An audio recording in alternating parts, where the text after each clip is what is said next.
Hello students, आज की video में आपका स्वागत है। मैं प्रोफेसर अलका गोयल आज आपके लिए लेकर आई हूँ भारतीय संविधान में आपातकालीन प्रावधान का पार्ट 3।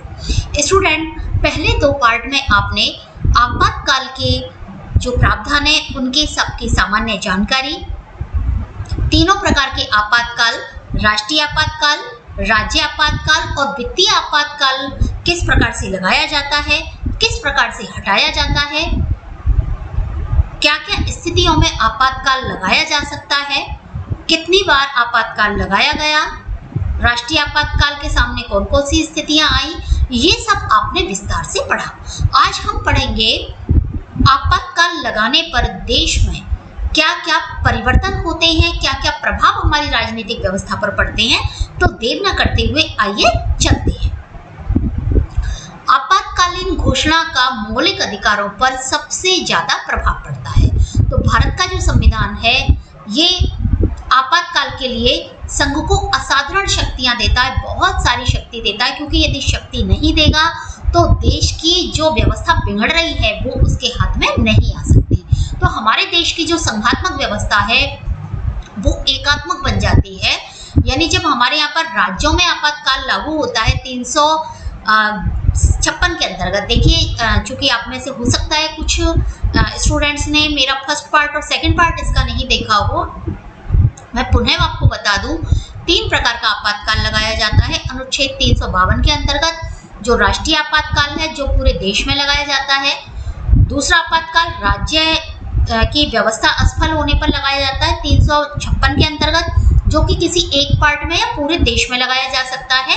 और तीसरा जो है वो वित्तीय आपातकाल है, जो देश की आर्थिक स्थिरता बनाए रखने, मुद्रा भंडार को बनाए रखने, देश की आर्थिक स्थिति को सुचारू रूप से बनाए रखने के लिए लगाया जाता है।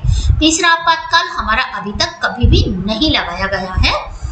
तो अब मैं आपको आगे समझाती हूँ कि राज्य के कानून जो है वो केंद्र के द्वारा बनाने मतलब केंद्र के हाथ में आ जाते हैं, चाहे राष्ट्रीय आपातकाल लगाया गया हो या फिर उस राज्य में राष्ट्रपति शासन या राज्य आपातकाल, यानी जिस राज्य में ये लगाया जाता है उस राज्य की व्यवस्था केंद्र के हाथ में आ जाती है।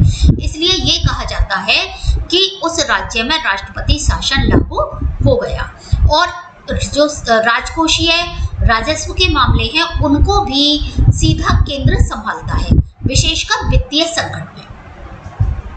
इसके अलावा क्या होता है कि जो हमारे संविधान का भाग 3 है उसमें मौलिक अधिकार हमारे दिए हुए हैं। स्टूडेंट्स, आपने मेरा मौलिक अधिकारों का वीडियो यदि नहीं पढ़ा है तो आप निश्चित रूप से पढ़िए। मैंने बहुत विस्तार से आपको एक एक अधिकार के बारे में बताया है।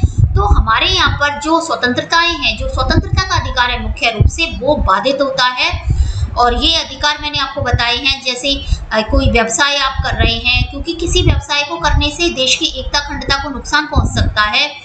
शांतिपूर्वक एकत्र होने की स्वतंत्रता है, कानून के समक्ष समानता है, कोई कहीं पर आना जाना है, या धार्मिक अधिकार है, भाषण अभिव्यक्ति का अधिकार है, ये सभी जो अधिकार हैं वो बाधित होते हैं। लेकिन अनुच्छेद 20 और 21 के अंतर्गत जो हमें दैहिक स्वतंत्रता का अधिकार, जीवन का अधिकार हमें दिया गया है वो बाधित नहीं होता है, उस पर कोई प्रभाव नहीं पड़ता, क्योंकि हमारे जीने के लिए तो हम सब कुछ करते हैं, ठीक है। इसलिए वो अधिकार हमारा बाधित नहीं होता है।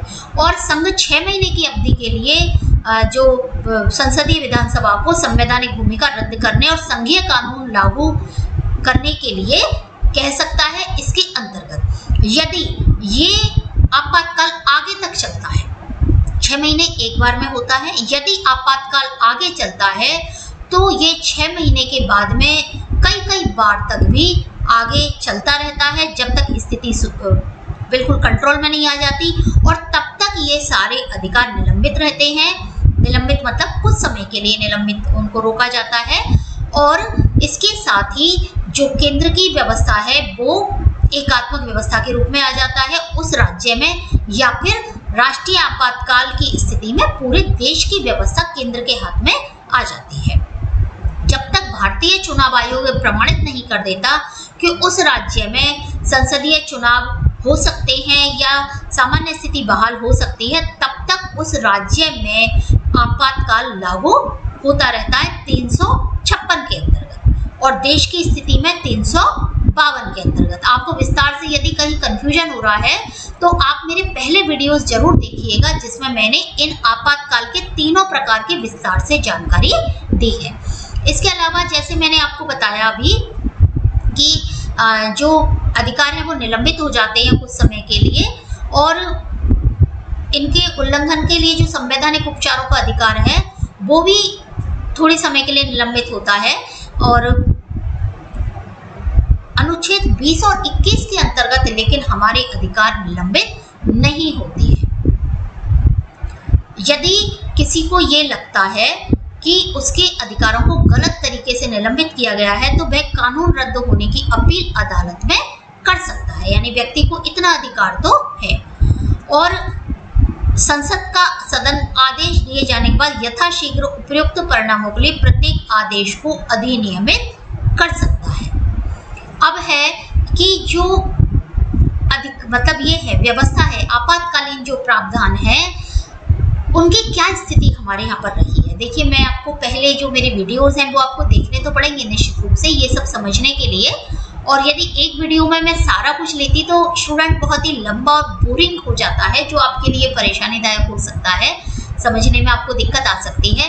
तो यदि हम पहले आपातकाल देखें, जो तीनों आपातकाल हमारे राष्ट्रीय आपातकाल लगे हैं, प्रथम और द्वितीय आपातकाल तो हमारे सही लगे हैं, उनका कोई ऐसा दुरुपयोग हमें नजर नहीं आता है क्योंकि वो देश में विदेशी आक्रमण के कारण लगे हैं। लेकिन जो तीसरा आपातकाल लगा है वो उसके ऊपर काफी प्रश्न चिन्ह लगते रहे हैं। एक काले पन्ने की तरह हमारे सुनहरे इतिहास में उसे याद रखा गया है, क्योंकि वो इंदिरा गांधी ने अपने स्वयं के लिए लाभ के लिए लगाया था, अपने जो इलेक्शन है उसको अवैध घोषित होने से बचने के लिए लगाया था, ऐसा उन पर आरोप लगाया जाता है। तो ये सुनिश्चित करने में न्यायपालिका की भूमिका सबसे ऊपर होती है कि इन अधिकारों का दुरुपयोग केंद्र सरकार कहीं दुरुपयोग तो नहीं कर रही है। तो ये यहाँ न्यायपालिका की भूमिका बहुत ज़्यादा बढ़ जाती है कि सरकार शक्तियों का दुरुपयोग नहीं करे और संविधान की सीमा में रहते हुए, संविधान की भावना को समझते हुए सारे कार्य करे। और ये कहें कि आपातकालीन प्रावधान दुधारी तलवार है, यानी आवश्यक भी है और इसका दुरुपयोग भी बहुत हुआ है। बहुत जगह 356 के अंतर्गत इसका दुरुपयोग हुआ है। कभी मैं इस तरह का वीडियो आपके लिए लेकर आऊंगी कि क्या क्या विवादास्पद बिंदु हमारे यहाँ पर रहे हैं केंद्र और राज्यों के बीच में, तब वहाँ पर ये भी आएगा कि कब कब हमारे यहाँ पर गलत तरीके से किस किस राज्य में राज्य जो आपातकाल है 356 के अंतर्गत वो लगाया गया, जिससे कि हमारी जो लोकतांत्रिक जो हमारी सरकारें हैं वो कमजोर हुई, हमारा लोकतंत्र कमजोर हुआ, हमारी संघ व्यवस्था को हानि पहुंची है। और इसके दुरुपयोग की एक्चुअली में जांच भी होना बहुत आवश्यक है। तो स्टूडेंट, आशा करती हूँ मेरे ये तीनों वीडियोस आपको पसंद आए होंगे। और ये मैं जरूर कहती हूँ बार बार आपसे कि आपने यदि पहले वीडियो नहीं देखे हैं तो फर्स्ट और सेकंड पार्ट आप जरूर देखिए, तभी आपको थर्ड पार्ट समझ में आएगा, या जो भी पार्ट आपको छूट रहा हो वो आप जरूर देखिए। और मुझे कमेंट जरूर करिएगा। मेरे वीडियोस भारतीय राजनीतिक व्यवस्था के प्रत्येक कोने से मैं प्रत्येक जो हमारे पार्ट हैं वहाँ से वीडियो मैं आपके लिए छांट कर विषय के लेके आ रही हूँ, और बहुत मेहनत से मैं वीडियो बनाती हूँ, बहुत जगह से पढ़ करके मैं वीडियो बना रही हूँ, और आपके लिए किसी भी प्रतियोगी परीक्षा के लिए बहुत ही उपयोगी साबित होंगे। तो आप जरूर मेरे वीडियोस को देखिए और बताइए कि मैं क्या क्या गलती कर रही हूँ और किन किन विषय पर मुझे वीडियो बनाने चाहिए। तो मिलते हैं अगले वीडियोस में, तब तक के लिए नमस्कार।